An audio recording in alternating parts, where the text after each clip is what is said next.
We have a very exciting show for all of you today. And this show is very much a dream come true for me. I've been wanting to do this for a while, and I'm very excited about both of our guests. They're both friends of mine, and I'm a huge fan of their work.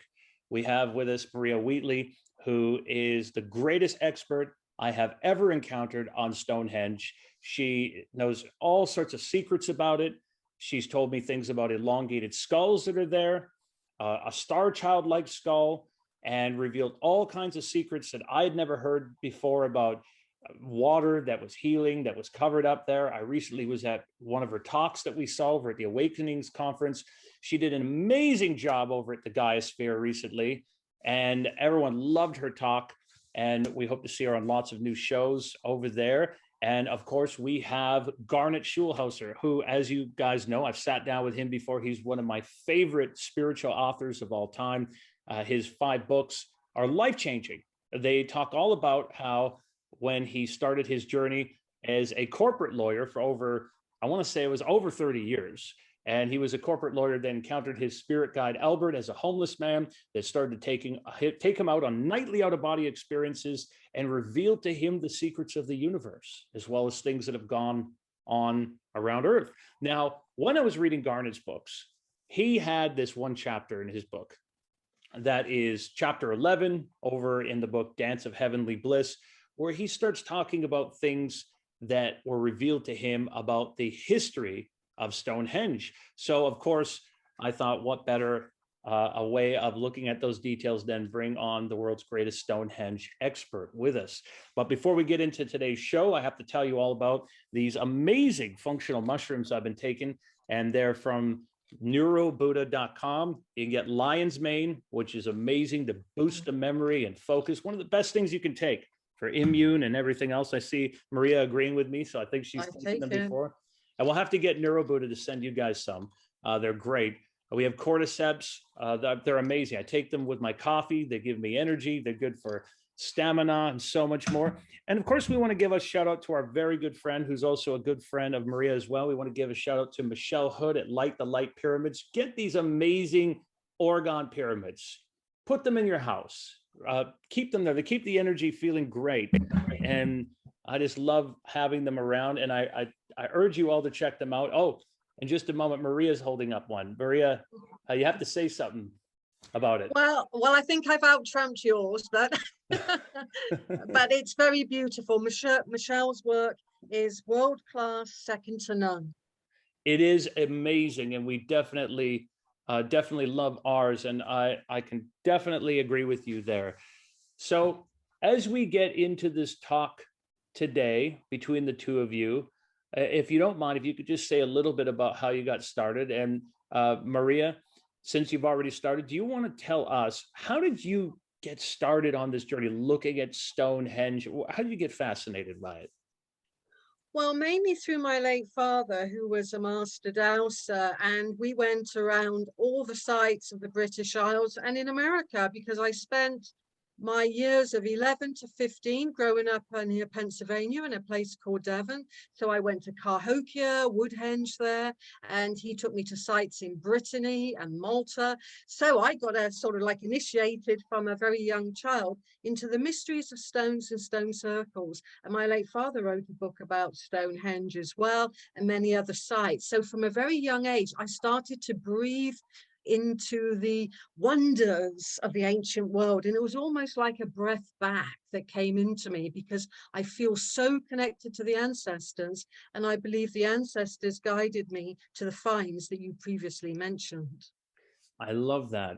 And Garnet, I know I talked a bit about you at the beginning of the show and how your journey started, but do you want to jump off, Garnet, into the area of your book, if we just get right into it on chapter 11 there, of how did this come up? Why were you taken to Stonehenge, and what was revealed to you there? Why was it important for you to go there in the astral body? Well, I wasn't sure, Johnny, exactly why, at the beginning, why Albert took me there. This was a visit to the Akashic Records on one of my trips to the spirit side. And I think there's 2 reasons. One was that I had a past life which had a bit thing to play in the whole building of Stonehenge. I was a Druid priest, so I think he wanted to show me that. But he also wanted to show me that one of my questions to him was how, are there other human civilizations and other planets, and who's been visiting us? So he wanted to show me how this really tall human from the Andromeda constellation actually came down to the Salisbury Plain way back before Stonehenge was even built, and just to show me that there are other human civilizations and they develop differently. And that was just another example of ETs visiting planet Earth and helping us out in some subtle ways. Now, a lot of people would say, what has Stonehenge done for us? I don't know, but it was obviously something that this guy from the Andromeda constellation needed to do in building his cosmic beacon. So it was something that they wanted to do. So I think those are two reasons that Albert showed it to me. I didn't really ask him about it. I didn't say, tell me about Stonehenge. He just decided to show me this one day when I was on one of the trips. And so I thought it was really fascinating. And I thought, well, what the heck? I'll throw it into one of the chapters in my book and see what happens, because I thought it was very interesting. Now, this was when you were known as Fagus. Fagus, yes. And then it was called Mogons, the star system in the Andromeda Council, correct? Yeah, that was the human from the Andromeda constellation, very tall human. His name was Mogons.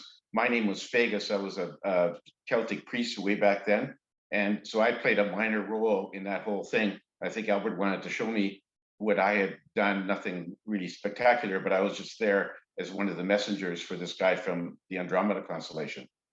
Okay, so before we go further into the details here, because you have insights here on essentially how it was built or its purpose, before I ask Maria the next question, because I'm really eager to ask her about this being that you're talking about, was this the only type of being that you saw, or were there other beings or others that were involved in this? The only one I saw was this Mogons guy. He was the only one that came down in a spaceship. Came out, very friendly guy, and he said, the reason I was standing there in a plane that morning as Fagus was that I had received a dream the night before, and I was told to come to that plane early the next day to meet an emissary from the stars. And so basically I did. This was Mogons. He came down in the spacecraft. He was the only one I saw, and I didn't see the entire sort of detailed building of Stonehenge, because Albert was running the holographic globe in the Akashic records, and he was sort of jumping here and there, speeding it up. So Mogons was the only one I saw, and he was the guy instrumental in sort of, he brought the plans for Stonehenge. He got Fagus to organize the villagers. We were told to tell the villagers that Mogons was an emissary from he was a god, emissary from the stars, and that he was going to tell them how to build a structure they could use for religious and ceremonial purposes. And so that's what the villagers were told, not that he was, an ET from Andromeda.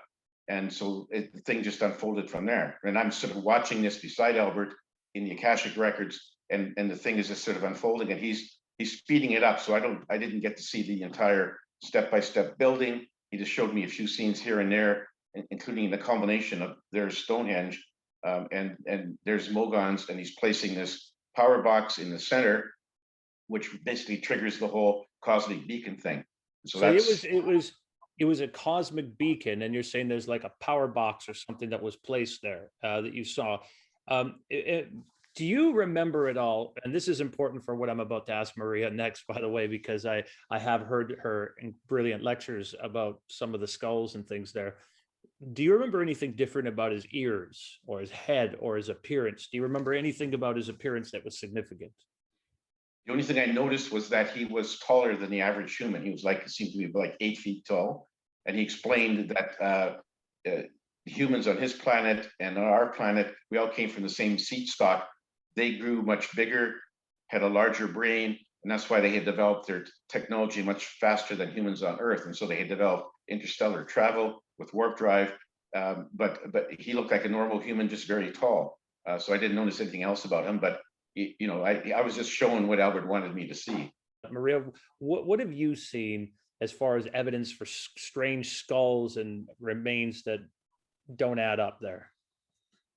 Numerous elongated skulled people. I mean, Stonehenge was the capital of ancient Britain, and the elongated skulled people surrounded. So if you imagine you have Stonehenge, and then you have 69, and that's a significant amount of Neolithic, they're very ancient long barrows that encircle Stonehenge, they all contained elongated skulled people who were very short.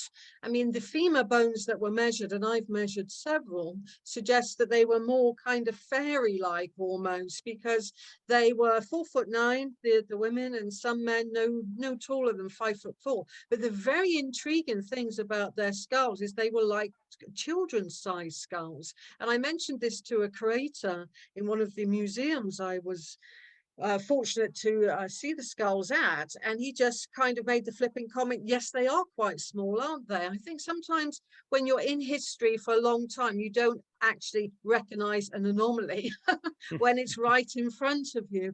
And so yes, Stonehenge, more so than any other place in the British Isles, was associated with these elongated skulled people. Now, did you find there was a different type of skull you found also, wasn't there? Not just the elongated ones, but there's a very strange, almost extraterrestrial like Lloyd Pye skull.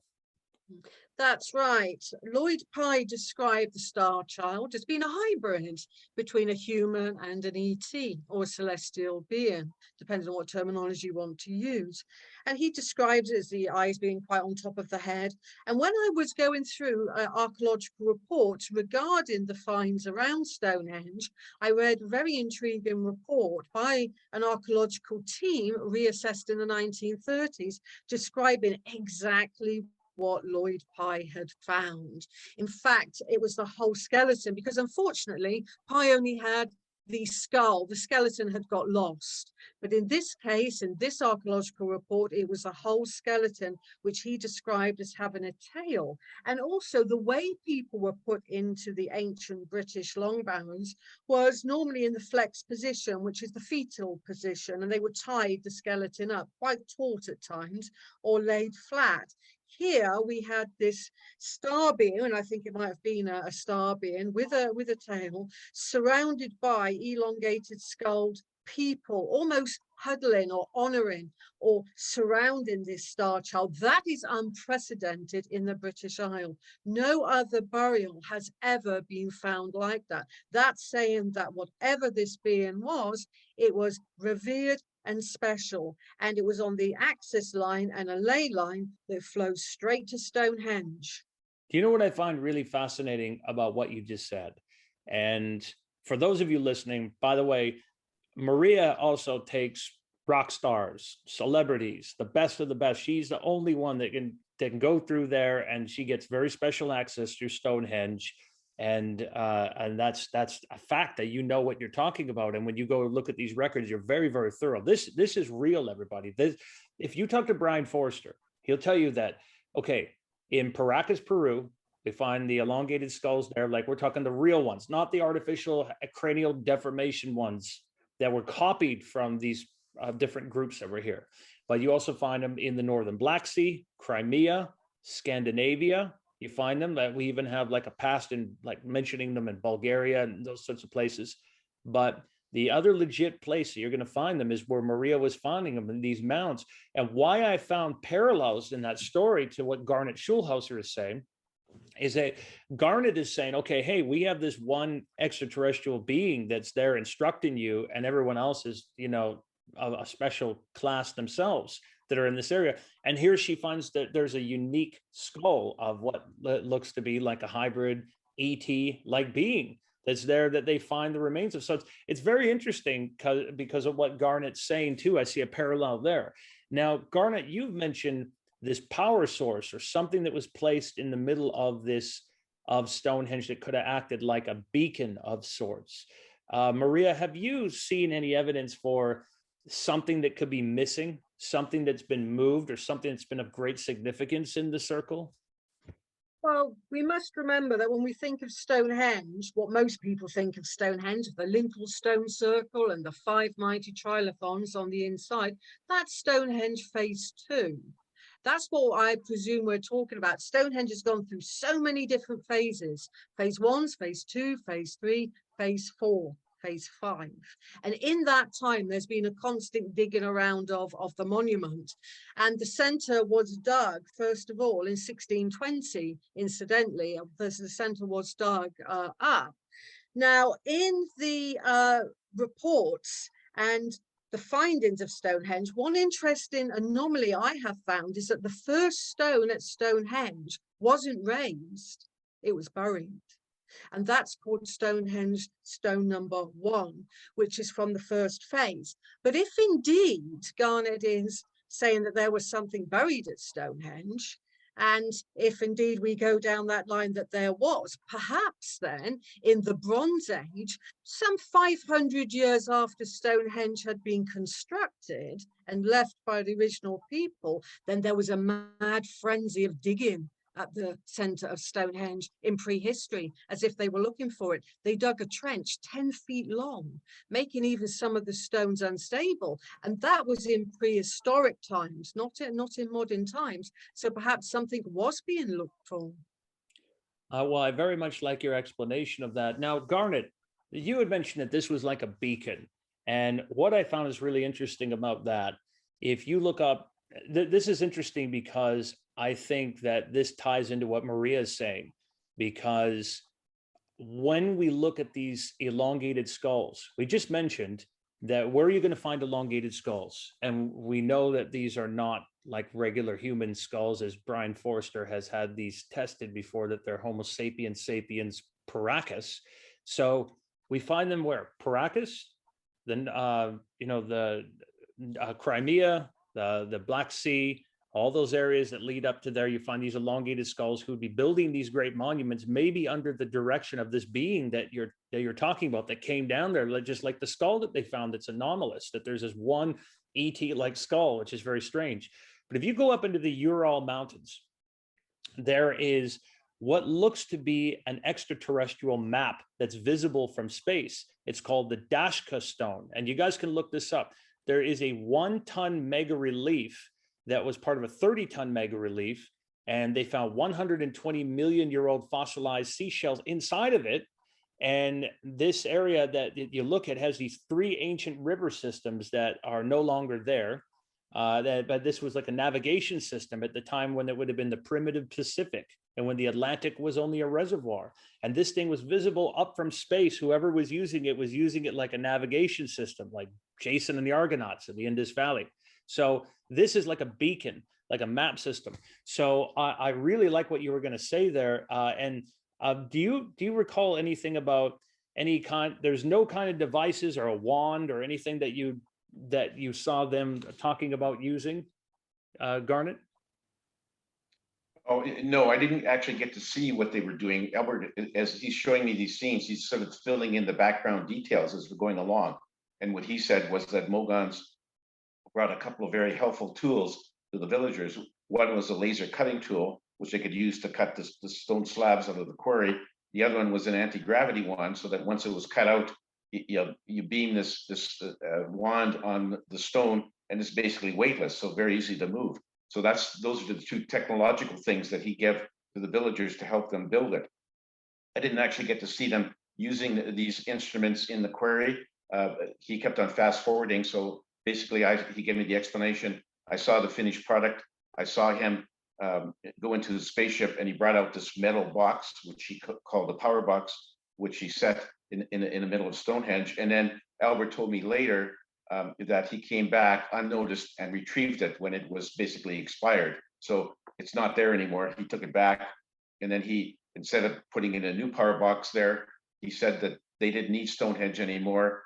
They had found a moon of Jupiter that was also on the ley line, worked better, and so that's where they put the next beacon. So this beacon was really to help when ships were in warp drive, where things is very distorted. They needed the beacon to help them guide themselves when they were in warp drive. That was the reason for that beacon. And the power box interacted with the stones in Stonehenge, and Albert said that they had special subatomic powers, properties that would interact with the power box, and that would give the beacon its characteristics to guide ships in interstellar drive. So That's what I saw. So I'm not surprised that there is no power box found in Stonehenge, because Albert said Mogons came back after and took it back. So there'd be no evidence of it at all. So unfortunately, and I guess he was under directed to make sure that he didn't leave any obvious clues as to his functioning and building of Stonehenge, that he was an ET from somewhere else. So he was careful to cover up his tracks. That's fascinating. And it also acts, with these solstice solar alignments and the way that it's been structured. And it's really interesting where it's been built, the site, and maybe the power box had to work on these ley lines, as Maria has pointed out, with how this thing has been built and structured. I find it interesting you mentioned this anti-gravity wand, because in Egypt, we most certainly see that depicted. Over in Karnak Temple, we'll go over to the annals of King Tutmosis III, and you'll see him levitating up things with the wands. You often see these two kind of wands that are in the hands, and it's interestingly enough, they're using these wands in their hands that they're holding the Egyptian royalty and priestcraft, but we've never actually found these. And there's rumors that you hear that go around in the Egyptology world, and people in the elite circles say that there might be private collectors, very wealthy private collectors on this in the world that have acquired these. And people said, well, maybe this is what the guy at the Coral Castle used. He tapped into ways of using this to build these blocks. So I really think that's quite fascinating. So, but I want to point this over here, then back over to Maria, is that we have these 900 other megalithic henges, and ones that are built in different forms. I mean, most certainly there's types of primitive ones and other kinds that we find in Ireland, or we had Naphtopleia over in Egypt. Do you suppose that these were from a certain blueprint? Maria, in your work that you've looked at these, and certainly you've dowsed a lot of these sites, I'm sure, as well. Do you find that they do you think they could have been using Stonehenge like a master blueprint? Do you find that it was one of the more perfect or powerful sites? What are your thoughts on that? The older stone circles are to the north, such as Castlereagh and Swinside. So Stonehenge isn't as old as those ones in its phase 2, for example. But there is a blueprint. There's a blueprint what you can't see, and that's the earth energies, not just ley lines. Forgive me for saying this, but the mindset of the Americans and Canadians, dare I say it, is really fixated on ley lines. That's just one part of the whole overall system. So what the ancients were looking for were very, very deep aquifers, water that is born within inside of the earth that generates a spiral pattern. That's the first premise. That marks the esoteric center of the site. Now, water under sustained pressure, and this isn't rainwater that falls from the sky. This is water coming up from beneath the earth a long, long way down. And as it comes up, it generates a circular pattern. That's the template of where the stones were put in a stone circle because of that pattern that the earth admits. Then it's the lays, then it's earth currents, then it's a numerous other types of voltages and vortexes that are integrated into one site. And you mentioned the Egyptian staffs. Well, on top of the staffs, they've often got, haven't they, a hook that goes into the ground, and they're portrayed like that at Abydos and elsewhere. Well, on top of that is a very ancient Egyptian pendulum called the Isis pendulum, which again is depicted all over the temples. I think that's what they were using to get the frequencies of the earth energies raised, because in dowsing law you have the esoteric colors of the sun, and they're embodied into the Isis pendulum, and then you also have the esoteric colors of the earth, and these are light frequencies, and I think they were being manipulated. So all of this combines to generate a power place. A power place is not just where lays cross. That is really profound. So that would make sense to what Garnet is also saying, that with this box or the place it's built or how they chose to put it in this place, that they would have had to do that. And I know you've come from this long dowsing tradition of being able to tap into these areas. So no doubt the ancients would have needed to have this skill. And I mean, look under the Great Pyramid. We find that people always say, okay, it was a power plant. Well, also a water pump. It was using the water, it was using these energies below. It was also we could say, hey, it's a portal, it's many things. So these sites all work around the world in this very interesting way, like Ivan Sanderson looked at with vile vortices.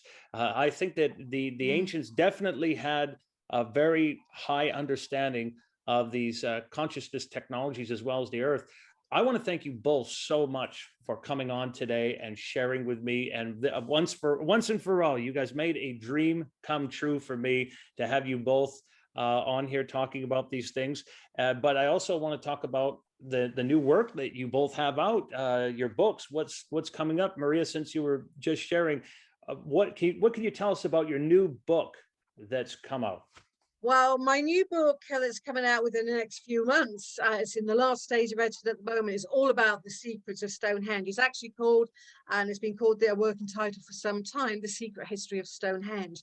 And it delves into the technology of how they produce their food and oracle system, how they use healing stones, and the musical harmonics that the earth emits as well. I've been the first to discover that. And also how they produce light within these centers as well. So it's really an exciting book. And also that is going to be released at a similar time to a film that's coming out. We're going through the film at the moment, and that's going to be including some very unusual celestial alignments in there as well. So it's really exciting. I'm really looking forward to when it's coming out, and I'll be putting out things in my newsletters on Facebook and Instagram when the film's going to come out. And join us. It's going to be online as well as physical in England. So it'll be great fun, and it'll be so releasing secrets that nobody has ever said about ancient sites. I delve into Egypt, Malta, and places near,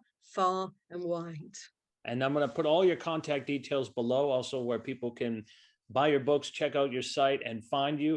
And do you want to just give a plug? You want to tell everybody about your Egypt trip that's coming up? Yeah, I'm losing signal a little bit. I was just saying, Maria, we'll definitely put links to all of your sites and where to buy your books and find you online. But also, do you want to tell the folks at home about your Egypt trip that's coming up? Yes, I've got an Egypt trip coming up with the wonderful Kerry Cassidy in March the 29th to April the 10th. And we'll be exploring lots of unusual things there with Kerry. You'll get two different perspectives. You'll get the earth energy and the healing pendulum side of ancient Egypt. I'm one of the rare dowsers that knows how to do Egyptian dowsing as well. So I teach and guide people to that sort of divining as well. So I put you in the right place with the right frequency for these incredible healing pendulums. And then I'll be also going to Malta towards the end of the year as well. That's just amazing. Thank you so much, Maria. And Garnet, my God, you have so much going on as well. You're doing the quantum hypnosis with the Dolores Cannon protocols. You got 5 awesome books. Do you want to tell the folks all about that, and also where they can get your books? Well, my books are all about my dialogue and my astral travels with my spirit guide, Albert. And I met Albert sort of unexpectedly one day when I was walking down the street, still practicing law, and a homeless man jumped out in front of me. It turned out it was Albert, my spirit guide. And so we had a dialogue, which led to my first book, Dancing on a Stamp. After that, he came back into my life in a different form, in astral form, one night in my bedroom unexpectedly, and said, I'm taking you on some astral trips to the spirit side, other places in the universe, other places on our planet, because I want you to write about what you see and hear on your trips in your next books. And I thought I was finished with book 1. He said, no, you're going to write 3 or 4 more. So, well, anyway, kind of threw me back. But I got used to knowing that there's no point in arguing with Albert. If he says something should happen, it's going to happen. So in any event, so that's what my books are about. People can get more information about my books on my website, which is garnetschulhauser.com. I think you're going to put that detail below the video here. And so you can dial into all my social media sites. You can listen to all my radio show recordings, all my conference presentations. And there's convenient buy links there on my website. You just click on like Amazon.com, get right to my page where you can buy my books. And so I also have my email address on my website. If anyone has a comment or a question, please send me an email. I love that so much. And you also offer your quantum hypnosis therapies on there, I understand as well. And I have one more question for you, Garnet, since you didn't mention this. I know that Maria has a new book coming out, and I can't wait to read that. I'll tell you, I've seen some of her new material. It's exciting, but I'm excited for you also, as you both are my favorite authors there. What or when is the new book coming? Is there another one Albert has planned for you? Are you going to be revealing more astral secrets with us? Well, I've had more trips with Albert that aren't in my first 5 books. Okay. And I'm just waiting for Albert to give me the green light to go ahead and do it. I always sort of wait for his advice. I expect it'll come soon. Hasn't come yet. He knows I've been kind of busy with other things. And so one of these days he's going to tap me on the shoulder and say, okay, buddy, start on book 6. So I'll let you know when that starts. Well, hey, Albert, if you're listening, and I know he can hear because he's on the spirit side. Albert, if you're listening, it's time to start tapping that shoulder because we need another book. I'm asking for all of us. I want to thank you both so very much for joining today. It was wonderful, and I really enjoyed it. And I think everyone at home will enjoy it also. And I just want to remind everybody to please like this video, share it, comment down below. Tell us what you think. Do you have any ideas about Stonehenge or any questions? You can either ask below or send emails to our 2 guests today. And remember to subscribe. And we will see you all soon. Thank you.